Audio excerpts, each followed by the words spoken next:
We were created to work for them. God save us from this cursed race. Many come to this channel writing words like these in the comments.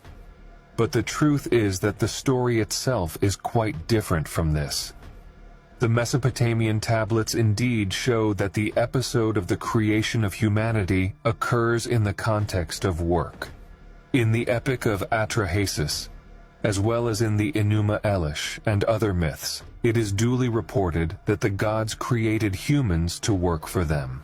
After the flood, however, everything changes. Contrary to what the Hebrew Bible shows, it is not Yahweh who warns Noah about the flood. It is also not Yahweh who laments the devastation, nor is it Yahweh who makes the new covenant for humans to multiply and populate the earth. As we have seen in previous videos, the story unfolds among the Anunnaki, among Enki, Enlil, Anu, Ninmah, Ninagal, Utu, among others, and after the flood, and from it, a new covenant arises. The gods would give instructions to humans. Regions would be created, gods and humans would divide the cities, and a new era would begin. In this video, we will analyze the post-flood events, according to the studies of Zecharia Sitchin.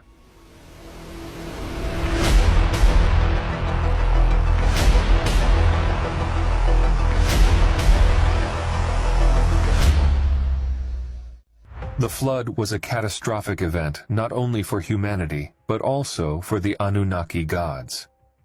According to the Sumerian royal records, the flood had swept over, and an endeavor of 120 shars had been obliterated in a blink.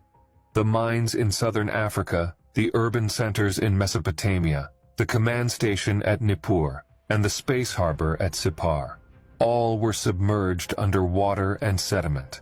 The Anunnaki, poised in their shuttlecraft above the ravaged earth, were eagerly anticipating the recession of the waters to once again step solid ground.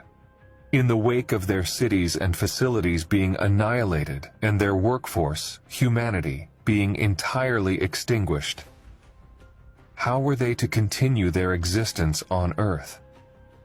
Upon their eventual descent onto the heights of the Mount of Salvation, the weary, scared, and famished Anunnaki were evidently comforted to find that not all of mankind and fauna had been extinguished.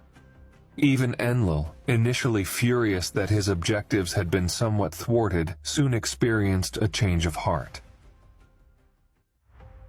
The divine decision was a pragmatic one.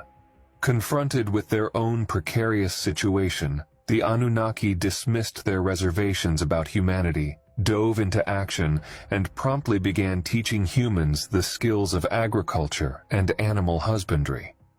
Given that the survival of both the Anunnaki and an exponentially growing humanity hinged on the swift advancement of farming and animal rearing, the Anunnaki dedicated their sophisticated scientific understanding to the mission. Many researchers studying the inception of agriculture, unaware of the insights available in the biblical and Sumerian scripts, have deduced that its invention by humans around 13,000 years ago correlated with the recently warmed conditions succeeding the last ice age.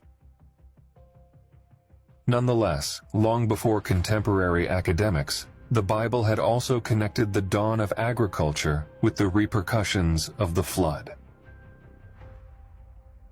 Planting and reaping were depicted in Genesis as celestial endowments bestowed upon Noah and his descendants, marking a part of the post-flood pact between the deity and humanity.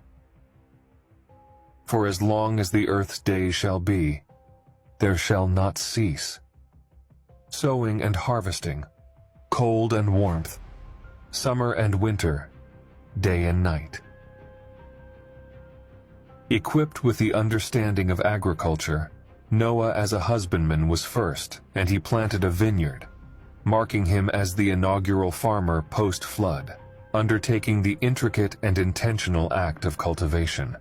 Similarly, ancient Sumerian scripts attribute to the deities the endowment of agriculture and animal domestication to humanity.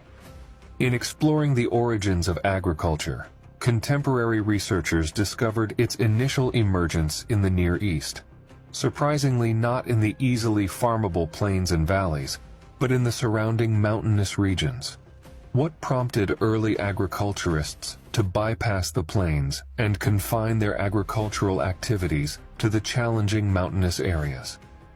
The most credible explanation is that these lands were not habitable when agriculture first developed. Around 13,000 years ago, these regions were still recovering from the effects of the flood. It took several millennia for the plains and valleys to dry out adequately, allowing populations to descend from the surrounding mountains into Mesopotamia and inhabit the plains. This narrative aligns with the account in the Book of Genesis, where it's described that many generations post-flood, settlers from the east, originating from the mountainous regions east of Mesopotamia, discovered a plain in the land of Sumer and settled there. According to Sumerian records, it was Enlil who initially dispersed grains in the hill country, notably in the highlands rather than the flatlands. He facilitated farming in these high terrains by controlling floodwaters. He barred the mountains as with a door. Elam, the name given to this hilly region east of Sumer, translated to house where vegetation germinated. Subsequently, Enlil's aides, the deities Ninazu and Ninmada, brought the practice of grain farming to the plains. Consequently, Sumer, the land that knew not grain, came to know grain.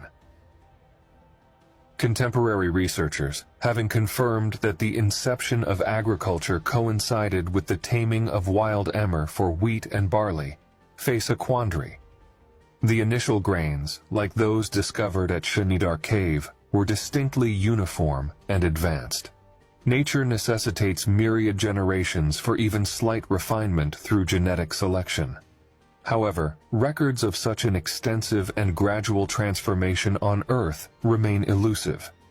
This botanical genesis remains a conundrum unless we consider the possibility of artificial intervention rather than natural selection.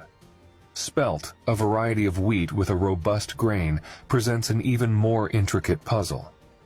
It arises from an unusual mixture of botanic genes, not a progression or mutation from a single genetic origin. It unmistakably results from the amalgamation of genes from diverse plants. The theory that humanity could alter animals through domestication within a few millennia also raises questions.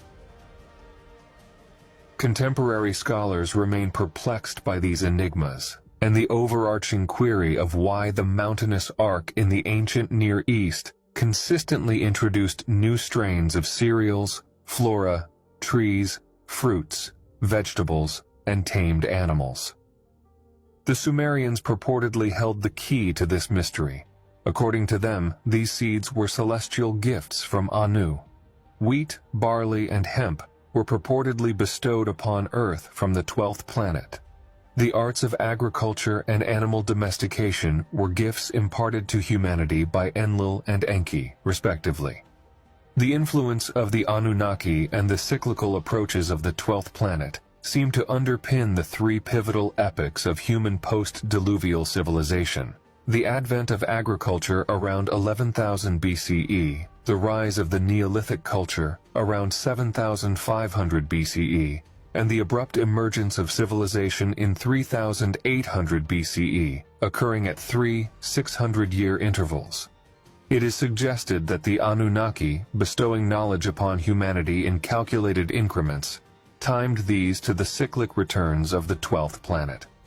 It seemed as if a direct meeting or consultation, feasible only during the window period allowing for landings and departures between Earth and the 12th planet, was requisite among the gods, before further progress could be sanctioned. The Epic of Etana offers insights into the discussions that ensued. It narrates events in the post-diluvial period, stating, "The great Anunnaki who decree the fate sat exchanging their counsels regarding the land. They who created the four regions, who set up the settlements, who oversaw the land, were too lofty for mankind.